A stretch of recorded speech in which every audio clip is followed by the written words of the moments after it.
अब आप ये देखिए कि जब लोगों का इस भीड़ में दम घुटने लगता है, उन्हें कोई उम्मीद नजर नहीं आती और उन्हें लगता है कि पूरा जीवन उनका इस भीड़ में यहीं खड़े खड़े फंसे फंसे निकल जाएगा, तब वो यहां से भागने के लिए, निकलने के लिए कितना बड़ा जोखिम उठाते हैं। अमेरिका ने 112 अवैध प्रवासियों के तीसरे जत्थे को अपने एक मिलिट्री विमान से वापस भारत भेजा है और अब तक 3 चरणों में कुल मिलाकर 332 अवैध भारतीय भारत से, अमेरिका से भारत आ चुके हैं। और ये सारे वो लोग हैं जो गैर कानूनी तरीके से खतरनाक जंगलों से, नदियों को पार करते हुए भूखे प्यासे अमेरिका में किसी तरह दाखिल होना चाहते थे। और इस डंकी रूट से अमेरिका जाने के लिए इन लोगों ने 40 लाख से 1 करोड़ रुपए तक खर्च किए। इन 332 लोगों में से 268 ऐसे हैं जिन्होंने अवैध रूट से अमेरिका जाने के लिए अपनी पुश्तैनी जमीन को बेच दिया। 12 लाख से 40 लाख रुपए का लोन लिया, उधार पैसा लिया। इतना पैसा खर्च करने के बाद भी, अपनी पूरी जीवन की जो उनकी पूंजी है सब लगाने के बाद भी, ये लोग फ्लाइट से अमेरिका नहीं गए, बल्कि खतरनाक जंगलों से और नदियों के रास्ते अवैध रूप से अमेरिका पहुंचे। और ये जोखिम लोग क्यों उठाते हैं? ये जोखिम इसलिए उठाया क्योंकि ये भीड़ में फंसे रहने से भारत से निकलना ज्यादा बेहतर समझते थे और अमेरिका में अच्छा जीवन जीने का सपना देखते थे। ये उस भीड़ में नहीं खड़े होना चाहते थे। पंजाब कृषि यूनिवर्सिटी की एक नई रिपोर्ट में यह बताया गया है कि पंजाब से विदेश जाने वाले 19% लोग ऐसे हैं जिन्होंने अपना घर, जमीन, कार या ट्रैक्टर तक बेच दिया और 56% लोग ऐसे हैं जो लाखों रुपए का कर्ज लेकर विदेश गए हैं।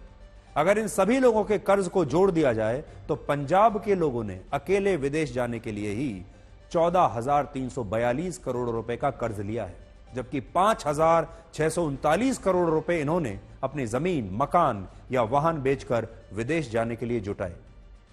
और इसका कारण यही था कि ये लोग भारत की इस भीड़ से मुक्ति चाहते थे।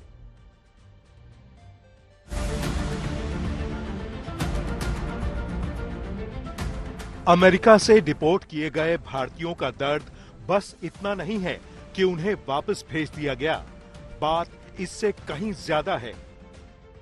हाँ, मतलब कि जमीन थी हमारे पास, वो बेची और गहने थे। जमीन 1 किला बेच दी। 1 किला ही था और भी नहीं, बस इतनी एक ही बेची। हाँ, एक बेची। कितने की बेची?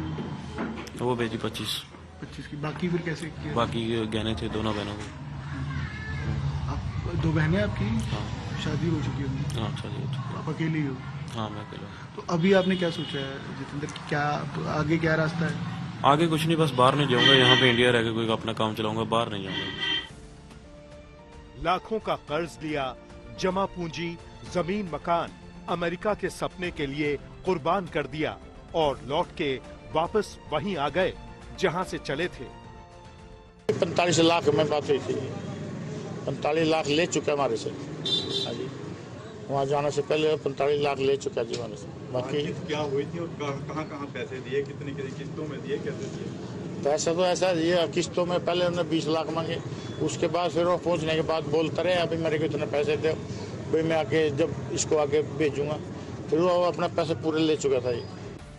यहाँ से जाने से पहले अमेरिका का सपना और जेब में लाखों थे, लेकिन आज सिर्फ और सिर्फ लाखों का कर्ज है और उसे लौटाने का कोई जुगाड़ नहीं।